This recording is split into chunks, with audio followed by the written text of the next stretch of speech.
Leo, hi, welcome to Mr. Queen PH.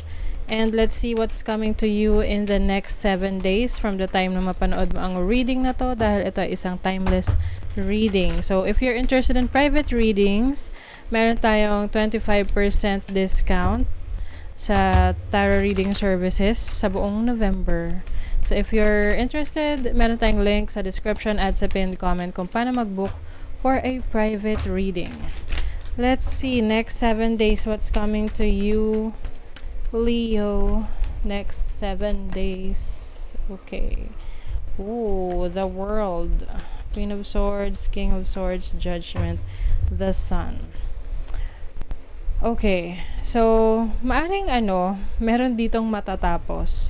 There's like an ending of a situation, especially if this is a connection with a partner.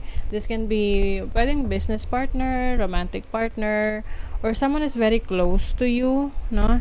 Na you may be cutting off connection with this person because you feel na it's time. We feel na hindi na maaayos. You feel na kailangan ng may magbago.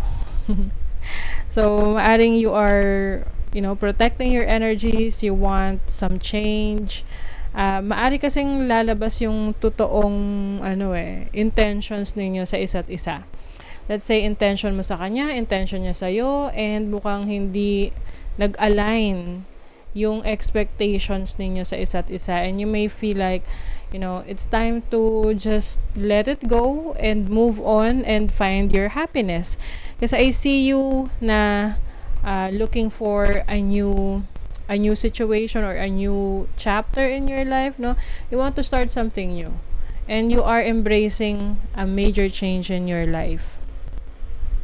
With the World card, this is about achievements, closing a chapter of your life that you feel na no longer serving your highest good. Kasi you have learned a lot from that experience. I see you parang walking away or avoiding someone or a situation na alam mong hindi mo dinederve. You are ready for a rebirth, like a brand new you. What is the World?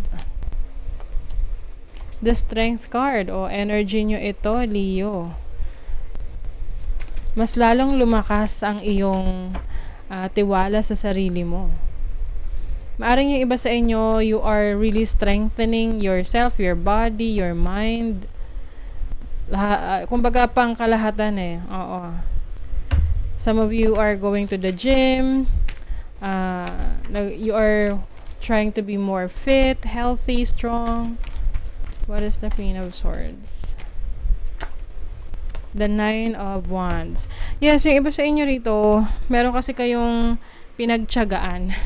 Maaring meron kayong pinagtiyagaan na trabaho, situation, person, connection, friendship, na kumbaga meron hangganan, no? Alam mo na it's time to let it go kasi mukhang hindi na satisfy yung alam mong dinedeserve mo. So you're really thinking about changes. So in the next 7 days, you will embrace a brand new you. Okay, wait lang. Walang ko ibang cards. So, let's see what else pa. What is the King of Swords? I also feel na meron ditong nagsisisi. So, pwedeng itong person na to ay nagsisisi dahil sa mga naging pagkukulang niya sa'yo. Ooh, romantic connection, no? Oo, ito yung tipong kung kailan ka na napagod sa kanya at nag-give up ka na, ayaw mo na, saka naman niya na realize yung iyong halaga. So, this person might try to, win you back, ayusin. But it's all up to you kung gusto mo makipag-reconcile sa taong to. King of Wands. I feel like, magmamatigas ka. Gusto mo ipakita sa tao na to kung ano ang iyong halaga. Or kung di man to tao, pwedeng sa trabaho, Kasi dun mo na-realize na kaya ka lang nila napansin nung aalis ka na. So, parang, ganun ba yun? Kailangan ba ma-threaten muna sila bago sila mag-take ng action? You are stepping into your own power, Leo. See, you are poised. May pinaghahandaan ka. Ready to take any challenge. You are reinventing. Yan. You are reinventing yourself. You know your worth. Alam mo yung halaga mo. Alam mo yung mga kakayanan mo. So, you will not settle for anything less than what you deserve. I also see you na changing yung pananamit mo, yung styling mo, maaring may ine-explore ka sa sarili mo, yung mga bagay na parang mas nagiging experimental ka. Oo. Lalo na sa pananamit or sa the way you carry yourself. And this is bringing you more confidence. Mas confident ka ngayon. You have the sun in Leo in the 5th house. Wow. 'Di ba? Sabi ko sa inyo, you are stepping into your own power. You are in your own element. Ayan the sun, Leo, tapos 5th house. Grabe. 5th house is about your creativity, your talents, your skills. You are shining. You are going to shine, Leo. In the next 7 days, you will be recognized sa iyong galing, sa talento mo. Some of you will also be parang mapapansin ka ng iba, lalo na romantically. So, pwedeng merong mas makaka-appreciate sa'yo. The moment na ni-reinvent mo yung sarili mo. You have Saturn in Pisces in the 12th house. Meron ka talagang kailangang i-let go or i-let go that you feel like mahirap siyang i-let go, but you really have to accept it. Kasi part yun nung change na kailangan mong i-embrace sa iyong life. So, this can be a relationship, connection, or a situation na maaring maka-apekto rin sa'yo mentally. So, pay attention to your mental health as well. Kung alam mo talaga na wala naman ng patutunguhan or wala na talagang improvement sa situation na yan, then, just embrace that change. Leave that situation at hanapin mo kung saan ka mas magiging masaya. 'Di ba? So, your money, career, finances, 'di ba? Your expectations might be unfulfilled.